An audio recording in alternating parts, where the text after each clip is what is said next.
This is the Kim K bombshell blowout, and this is how we achieved it. Hey ERGO fam, my name is Sarah Mack, and today I'm going to show you the Kim Kardashian bombshell blowout. All right, so the first thing we've done is got our client back in our chair. She's all nice and shampooed and conditioned, and I've gone ahead and applied some product. I used a blowout spray, a design foam or a mousse, and then some oils on her mid-lengths and ends to really give us that smooth and conditioned look. Then I'm going to go in with our ERGO large polishing paddle and comb all that product through and make sure it's evenly dispersed. Okay, now that I have my product all combed in, I really want to take out a lot of the moisture from her hair before I section it away for my blowout. So I'm going to start with my blow dryer and just my hand, and I'm going to focus on that root area and getting that dry first, then maybe a little bit on the mid-lengths and ends, and then the ends I'm going to leave out for my blowout.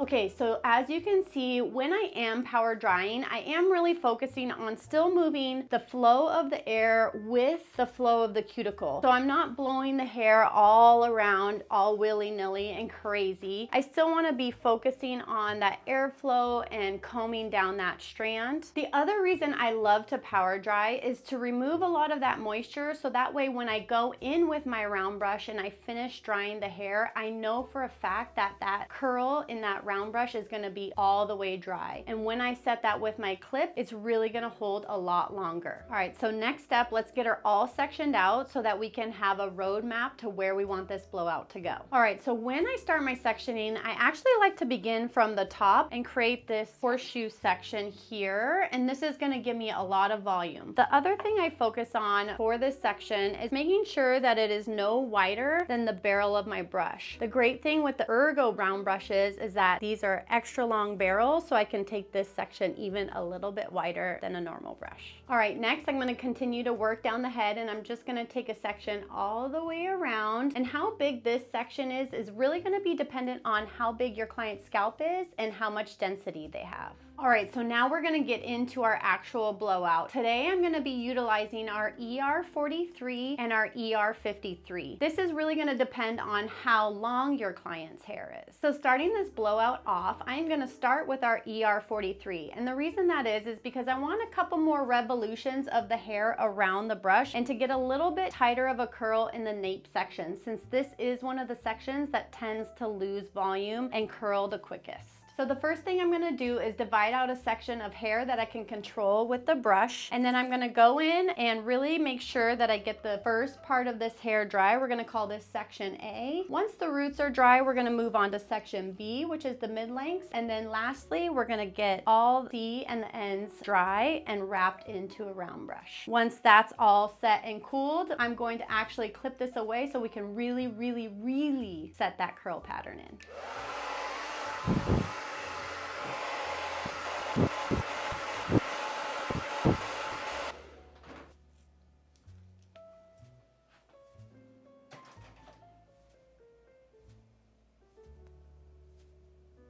So as you could see with that first curl, what I really focused on was directing my airflow down the strand, again, focused on closing that cuticle down. That's gonna add shine to the hair. Then once I get my ends all the way dry, I put it into the round brush, let it cool down, remove the round brush, wrap it around my fingers, and then set my clip in to really set that curl.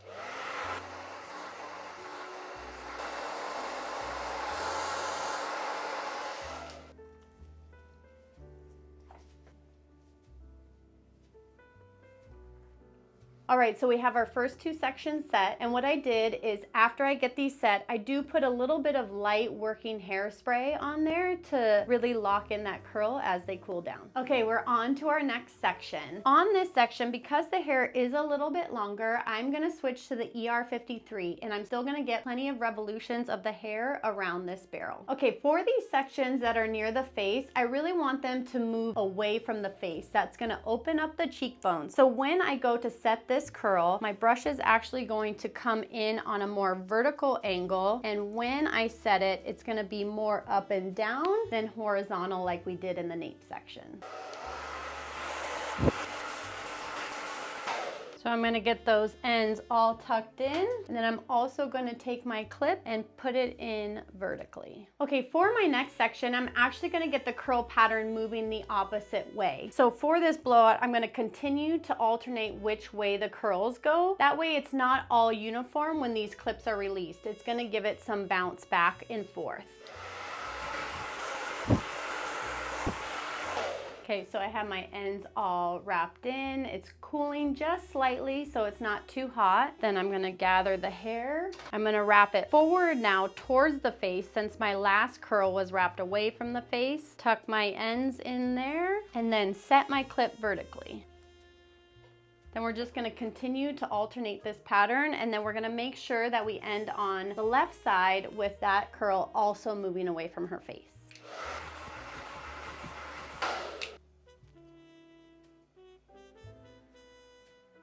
Okay, here we are at the last section, and one little tip I want to give is that when I'm blow drying, you'll notice that the end of my blow dryer never touches the bristles of the brush or the hair, and that's to really protect both things from the heat from the end.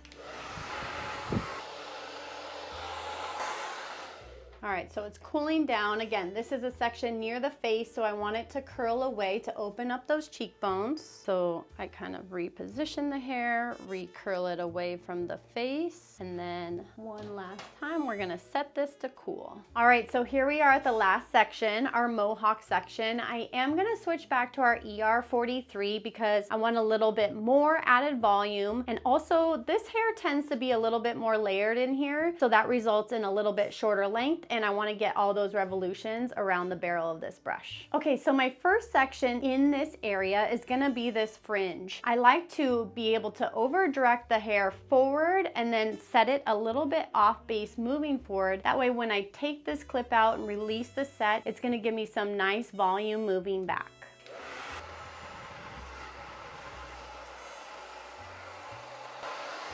So I let that cool around the barrel of the brush for a minute. Then I can pull out, kind of re-smooth these ends. Use my fingers to reset this curl pattern. And then again, I'm gonna set it a little bit forward off base, and that's gonna create volume when this is released and moving back. All right, now I'm gonna continue to work my way back in the Mohawk.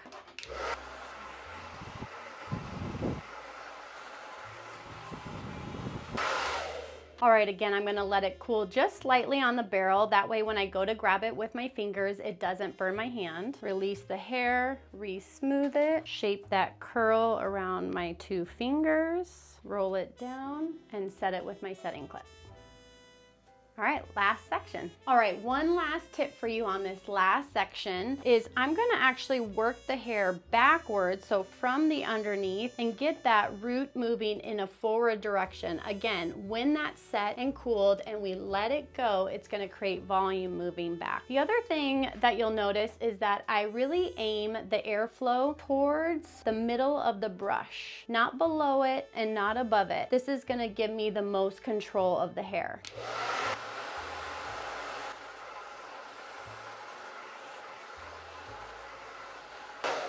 Once I feel like the mid-lengths are dry, I'm gonna then flip my sectioning on the brush and blow dry my ends into the curl pattern in the right direction.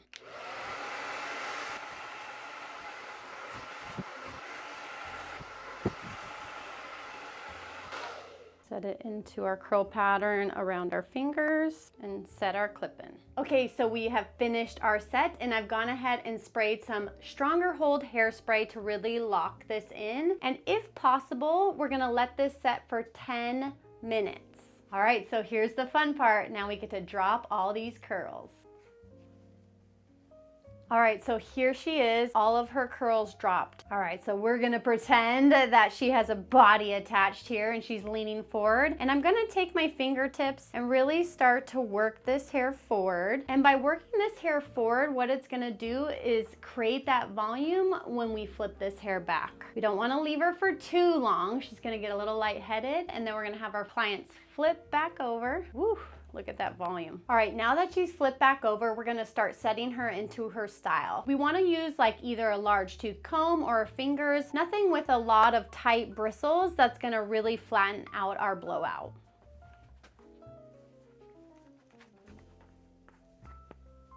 All right, there you have it, the Kim K bombshell blowout. I hope you got some tips and tricks and hope to see you again.